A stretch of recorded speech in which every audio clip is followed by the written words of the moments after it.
Olá, meu irmão, minha irmã, estamos para viver mais um momento do programa Escola da Fé. E olha que nós temos aí mais ou menos uns 7 programas ainda sobre oração. Oração que dentro do Catecismo da Igreja Católica tem trazido muita proposta, porque assim, a vida cristã começa no encontro pessoal com o Senhor, com o Criador, com o Redentor, com o Espírito Santificador. A partir do encontro pessoal, daí leva-nos isso, claro, para o encontro com o outro e consigo mesmo. Então, oração. Vamos encerrar daqui 7 programas sobre o Pai Nosso, de um modo muito simples, não tudo aquilo que o Catecismo apresenta, mas uma síntese sobre o Pai Nosso, tá bom? E hoje o assunto é a vida de oração, que está presente no Catecismo, mas que eu trago uma novidade sobre uma reflexão de Marta e Maria. E eu leio justamente esta passagem, que é de Lucas 10, de versículo 38 ao versículo 42. Escute bem. Jesus entrou num povoado e uma mulher de nome Marta o recebeu em sua casa. Ela tinha uma irmã, Maria, a qual sentou-se aos pés do Senhor e escutava a sua palavra. Marta, porém, estava ocupada com muitos afazeres da casa. Ela aproximou-se e disse: Senhor, não te importas que minha irmã me deixe sozinha com todo o serviço? Manda, pois, que ela venha me ajudar. O Senhor, porém, lhe respondeu: Marta, Marta, tu te preocupas e andas agitada com muitas coisas. No entanto, uma só é necessária. Maria escolheu a melhor parte e esta não lhe será tirada. Então tem a vida de escuta, de discípula de uma mulher e o serviço, a dedicação, o cuidado, o acolhimento de outra mulher. E Jesus tem um comportamento com cada uma delas. Então eu trago aqui Thomas Uglis, ele é do Verbo Divino e escreveu em 2016 um artigo no CEBI. CEBI é Centro de Estudos Bíblicos, vale a pena conhecer. CEBI, uma linha popular, uma linguagem popular e também um estudo muito aprofundado dentro daquilo que é da Sagrada Escritura e dentro daquilo que é a realidade que vivemos. Muito bem. Então, o Thomas, ele fala o seguinte, uma reflexão sobre Marta e Maria. Uma coisa é óbvia. Jesus não está defendendo a preguiça, a omissão, a exploração do trabalho dos outros. Em um mundo agitado como é o nosso, que não nos deixa tempo para cultivar o relacionamento humano, a amizade, a oração, o nosso próprio ser, esta resposta nos faz lembrar a importância de viver de uma maneira que prioriza as coisas. Então, a correria da vida. Mesmo no tempo que vivemos, da pandemia, a parada, a cabeça ainda pode ter ficado corrida. Então, o tempo para buscar aquilo que é essencial. Priorizar as coisas. É óbvio que nós temos que nos preocupar com os afazeres, os trabalhos. Mas, na verdade, quantas vezes nós enchemos os nossos dias com ativismo, atividades fúteis, que não servem para nada, agitação. E assim, não conseguimos escutar nem nós mesmos, nem os irmãos, nem o próprio Deus. Bacana isso, né? E desafiador também. Jesus aqui questiona a agitação e o ativismo, que não se mede pelo número de atividades. Isso se dá na igreja, na família, até mesmo no mundo profissional. Trabalhar 10 horas por dia, 12, por necessidade muitas vezes, ou às vezes por fuga também. O ativismo é uma fuga. uma fuga de um encontro com os anseios mais profundos do nosso ser, dos apelos de Deus, refugiando-nos em um número sem fim de atividades sem objetivos claros, sem organização, sem rumo. Isso é o ativismo.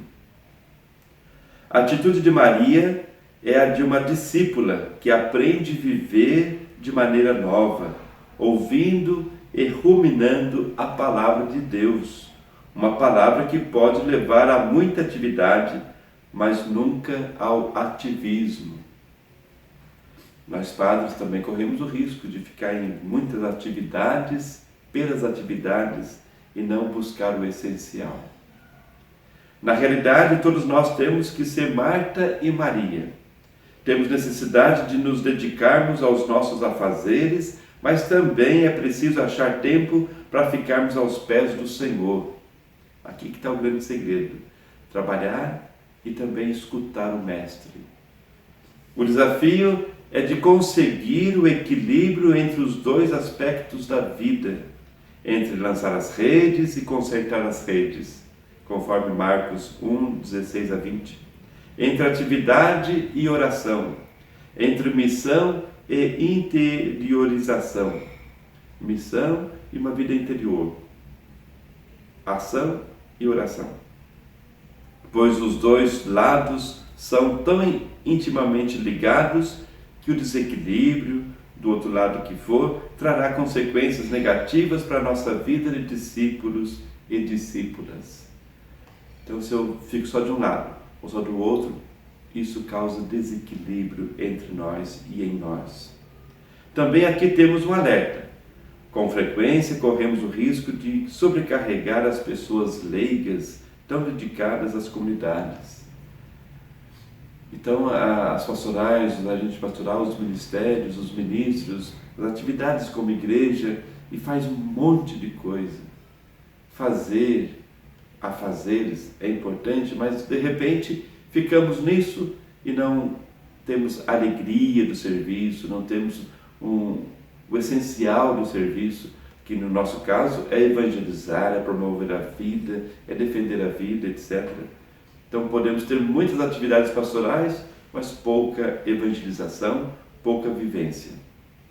Devemos sempre lembrar que elas também precisam de tempo para cultivar os seus laços familiares. Aliás, tem gente que corre o risco de estar com um monte de atividade na igreja para não ficar em casa, porque não aguenta mais o marido, não aguenta mais a situação dos filhos, não aguenta mais. Tomar cuidado com isso.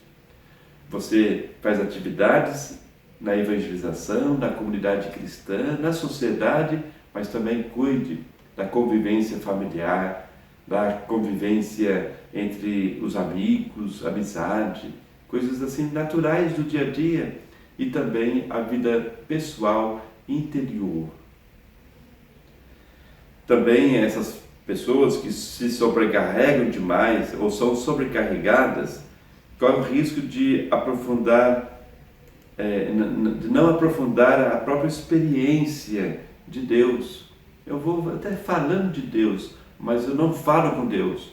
Às vezes até falo com Deus, mas não deixo Deus falar comigo. Quer dizer, não é que não deixo, eu não dou espaço para isso. Então preciso ter um descanso físico, mental, psicológico e até espiritual. Não é a vontade de Deus que alguém se queime de tanto serviço, mesmo na evangelização. De repente você fica estressado demais, porque tem muita coisa para fazer, tanto na igreja também. Então tomar um cuidado com isso. Precisamos ser sempre Marta e Maria. Bonito isso, né? Então no catecismo aqui, no número 2697, começa a falar sobre a vida de oração. Então, o que eu apresentei, uma motivação para a nossa vida de oração. A oração é a vida do coração novo. A oração é a vida do coração novo. Nós temos que ter o coração, não só o órgão, né? Mas a essência do nosso ser, uma disposição. Temos que ter uma disposição para uma novidade. E a oração leva a isso. Deve animar-nos a todo momento. Mas acontece que nos esquecemos daquele que é a nossa vida e o nosso tudo.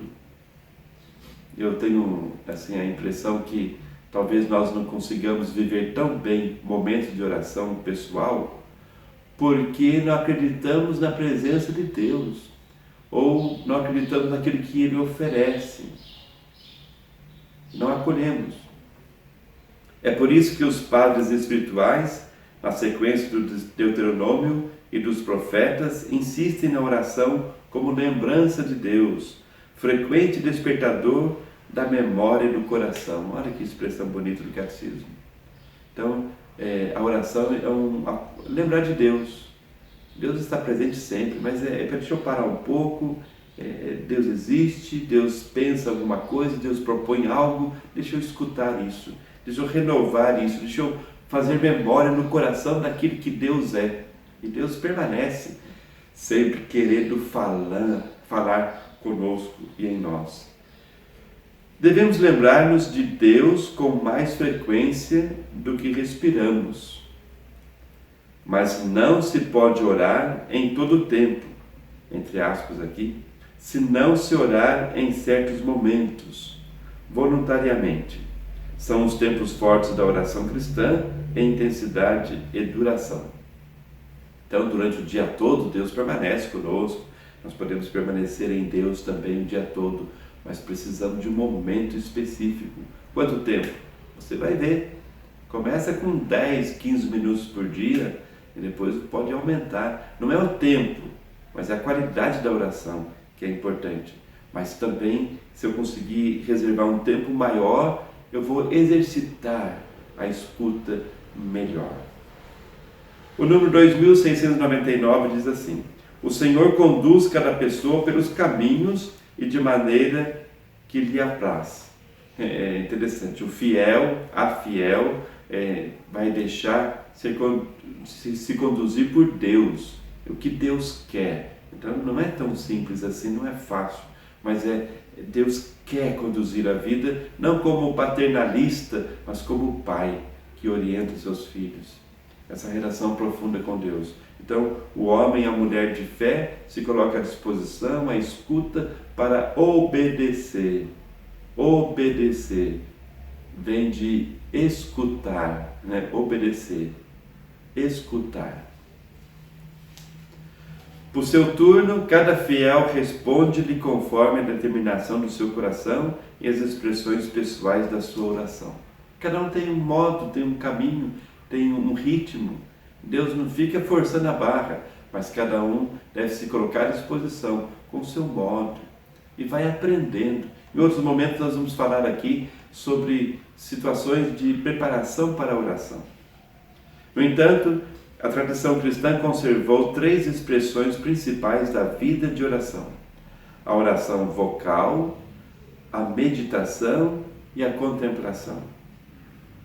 Essas 3 expressões principais de oração veremos no próximo programa. Tem um traço fundamental comum: o recolhimento do coração. Tanto para oração vocal, falar, tanto a meditação, tanto a contemplação, sempre o coração tem que estar presente, disposto, aberto. Esta atenção em guardar a palavra e permanecer na presença de Deus faz dessas 3 expressões tempos fortes da vida de oração. Então, resumindo, concluindo, no número 2720 diz assim, do Catecismo da Igreja Católica: a Igreja convida os fiéis para uma oração regular, constante, sempre. Orações cotidianas, cada dia e todo dia. A liturgia das horas, isso não é tão comum entre os fiéis leigos, mas entre os padres, as religiosas, os candidatos ao diaconado e os diáconos. Nós temos liturgia das horas, vários momentos durante o dia que podem ser rezados como louvor e consagração do dia todo, em cada momento do dia. Mas a liturgia das horas pode também alguém conhecer e começar a rezar. Mas o fato é, as orações diárias, cotidianas, a liturgia das horas, a Eucaristia dominical. Aqui o Catecismo fala do domingo. Domingo é o dia do Senhor, de celebrar, vamos dizer assim, sábado, depois das 14h. Domingo é o preceito dominical. Durante a semana não é o preceito dominical, apesar que pode um dia o bispo declarar, por necessidade, que durante a semana valerá, entre aspas, valerá, né? Porque não está de valer ou não valer, mas poderá ser preceito dominical. O Papa Bento XVI, mesmo um dia, o Papa Emérito, afirmou assim: porque tantos trabalham no final de semana e não conseguem ir à missa no domingo, nem no sábado à tarde, muitos não conseguem, então poderão participar durante a semana. Entende? É uma necessidade, mas não tira o valor e a importância da Eucaristia dominical. E também o Catecismo fala de que nós podemos ter a vida regular de oração quando também celebramos as festas do ano litúrgico. O ano litúrgico, desde o Advento até Cristo Rei, perpassando lá o tempo do Natal, também Quaresma, Páscoa e o tempo comum e as festividades dos santos e do próprio Deus, né? Como o Corpus Christi, que é Jesus Cristo, Santíssima Trindade, etc. São momentos pedagógicos e reais durante o ano, que são distribuídas as festas litúrgicas, que nós podemos também, ao participar delas, cultivar a vida de oração. Então tem a oração pessoal, tem a oração da igreja, na liturgia das horas, tem a própria Eucaristia em si, que é a oração de Cristo ao Pai, e temos o tempo litúrgico, que é um espaço que podemos cultivar a nossa vida de oração. Isso tudo como igreja, como comunidade. Mesmo que eu reze sozinho, eu não estou sozinho, não sou sozinho, eu sou membro de um corpo, que é a igreja e que tem Cristo como cabeça. Então tá bom. Então semana que vem, não deixe de participar, de assistir nosso programa. Vamos falar sobre as expressões da oração. Deus te abençoe. Muita paz.